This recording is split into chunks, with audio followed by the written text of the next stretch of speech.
C'est un déchet qu'on ne soupçonne pas. Non identifiés, souvent invisibles, des filets fantômes errent dans nos océans. On les pense en corde, ils sont en réalité en plastique et empoisonnent la vie sous-marine.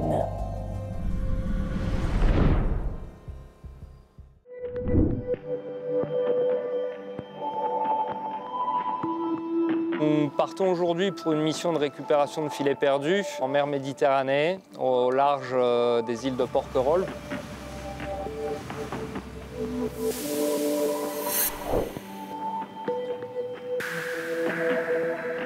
Nous savons qu'un pêcheur a perdu un filet à tel endroit, dans une zone comprise entre 20 et 45 mètres. C'est un petit filet, il s'agit d'une pièce de 100 mètres. Il a été perdu depuis 4 jours.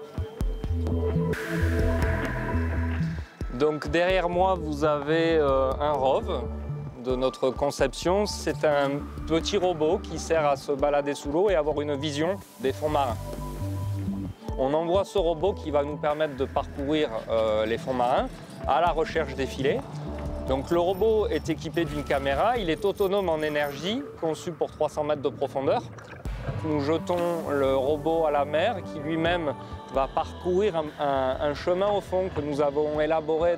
Et quand on l'aura trouvé, on le grappinera, si possible, pour le remonter directement à bord et éviter l'opération et l'emploi de plongeurs professionnels. Si ce n'est pas faisable avec le robot, on aura des équipes de plongeurs professionnels pour remonter le filet. Il y a des filets qui sont là depuis un jour, comme depuis 40 ans, ou plus, depuis que la pêche existe. Depuis le temps qu'on fait ça, ça représente quelques dizaines, voire une centaine de filets très probablement. Les filets fantômes, en tant que plongeur, qu'amoureux du milieu, forcément ça ne nous plaît pas. On aimerait ne plus en voir. En tant que plongeur, ça nous fait mal au cœur, mais ça fait mal au cœur aussi au pêcheur qui perd son filet parce qu'il perd un outil de travail, ça a une valeur monétaire. Le problème, c'est que si vous mettez 2-3 filets une année, puis 2-3 filets l'année d'après, et ainsi de suite, sans jamais les récupérer, depuis le temps qu'on pêche, il y a des filets sous l'eau et ça nécessite une action.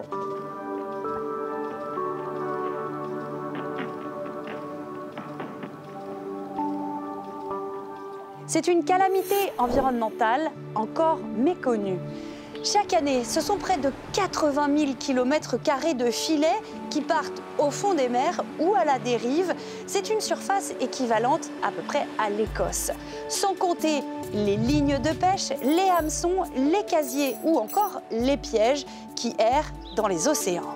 Les engins de pêche fantômes représentent jusqu'à 10% du total des plastiques déversés dans les océans. C'est presque toujours involontaire. Les pêcheurs perdent leur filet à cause du mauvais temps, lorsqu'ils s'en mêlent avec ceux d'autres pêcheurs ou encore lorsqu'ils sont coupés accidentellement par d'autres bateaux.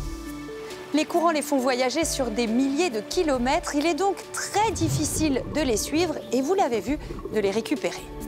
Aujourd'hui, la communauté scientifique se mobilise pour étudier le phénomène et limiter les dégâts.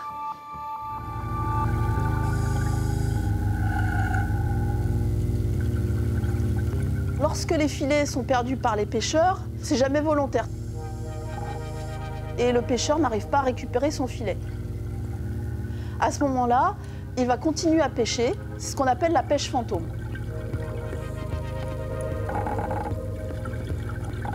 C'est un phénomène d'ampleur. Les filets fantômes, on va les retrouver partout à travers le monde.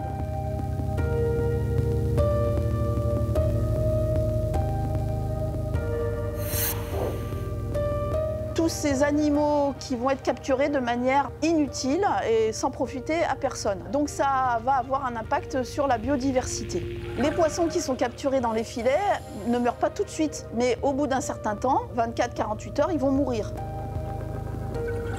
Parfois, on a vu des oiseaux marins, des cormorans qui étaient capturés dans les filets parce que le pauvre cormoran, c'est un oiseau pêcheur. Il a voulu consommer les poissons qui étaient dans le filet et s'est lui-même emmêlé dans le filet. Au bout d'un moment, ce filet va se coloniser avec différents organismes. Il va tomber sur le fond et recouvrir les écosystèmes. La roche, l'herbier, le sable. Et donc ça va perturber le fonctionnement écologique des fonds marins. constate d'un premier coup d'œil que les roches qui sont recouvertes par ces filets sont complètement envasées. Ce sédiment, il reste sur la roche et il va complètement étouffer les habitats marins, si bien que ça va empêcher les algues de pousser, les éponges de se développer, etc. On ne peut pas espérer qu'un filet se dégrade tout seul dans l'eau, ça c'est pas possible parce que la matière c'est principalement du plastique. Donc c'est exactement comme les déchets plastiques, on en prend pour des dizaines d'années, voire des siècles. Donc ça va être une source aussi de microplastiques. Dans notre projet de recherche, nous avons aussi des sites pilotes sur lesquels nous étudions l'état écologique des habitats avant le retrait d'un filet et après le retrait du filet.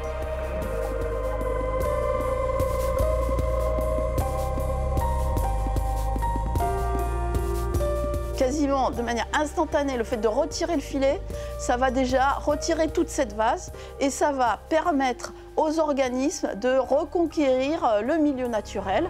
Et si bien qu'un an après, on voit tout de suite ces algues qui se sont développées, beaucoup plus de couleurs. On a constaté aussi une augmentation des poissons sur ces roches. D'ailleurs, on a été assez surpris de la vitesse de cette recolonisation et ça montre tout à fait l'efficacité du retrait des filets pour améliorer l'état de l'environnement.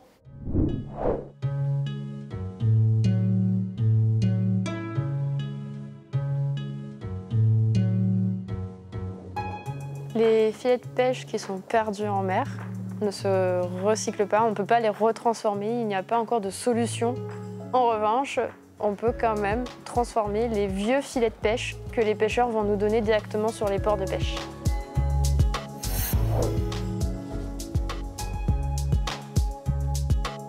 Sur Port-de-Bouc, tous les 3 mois, je récupère 800 litres de filets de pêche, d'à peu près 80 kg, 100 kg de filets. Ce ne sont pas du tout des filets fantômes, déjà à l'odeur on fait la différence. Il faut s'imaginer quelque chose de très sale, plein de matière organique, plein de vases, plein de déchets. Et puis si je prends un filet qu'un pêcheur m'a donné, ça il vient directement de sa caisse. Donc c'est un vieux filet, c'est juste qu'il va être vachement plus cassant, mais il est propre. Les filets sont de plus en plus fins et donc de plus en plus cassants. Et là on arrive sur des durées de vie de 3 à 6 mois. Et même pour certains, ils vont juste faire un usage et ensuite ça va être jeté. C'est pour ça qu'on récupère, nous, les vieux filets de pêche pour pouvoir les recycler.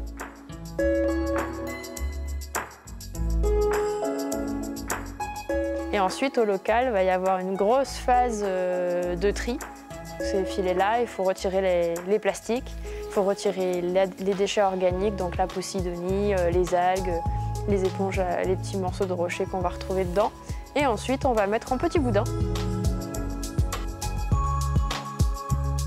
Les filets sont envoyés en Bretagne, à Brest, chez notre partenaire recycleur, donc Filets Fab, pour être valorisés. Eux, là-bas, après, ils ont des machines qui permettent de transformer le filet en petites billes, en petits granulés. Et la démarche, c'est de faire du 100% recyclé, 100% local.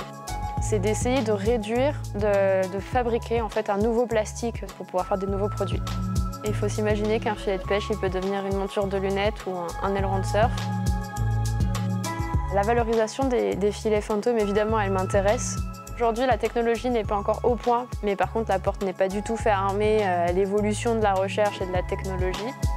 En fait, ça viendrait répondre aux besoins des associations et des scientifiques qui se demandent toujours « mais qu'est-ce qu'on fait après avoir remonté le filet ?»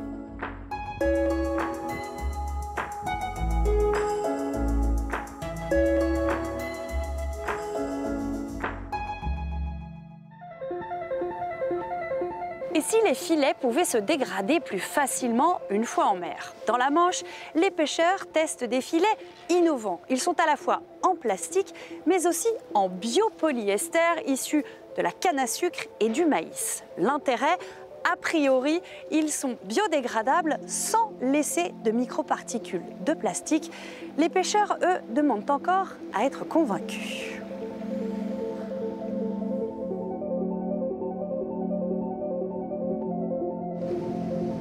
Je suis marin-pêcheur depuis 18 ans. On pêche là seul.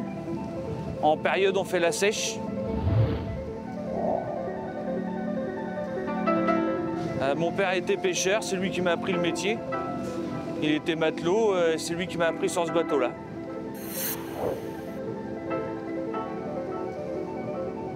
On perd 3-4 fois des filets tous les ans, environ. Quand ça reste au fond, ça pêche toujours. En gros, on pollue le fond. On détruit les poissons qui est pêché dedans, on le détruit pour rien.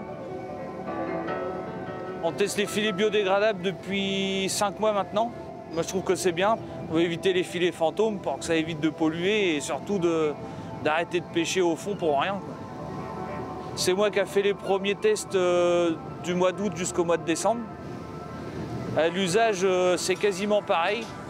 On voit que les mailles sont un petit peu plus fragiles si on tire dessus.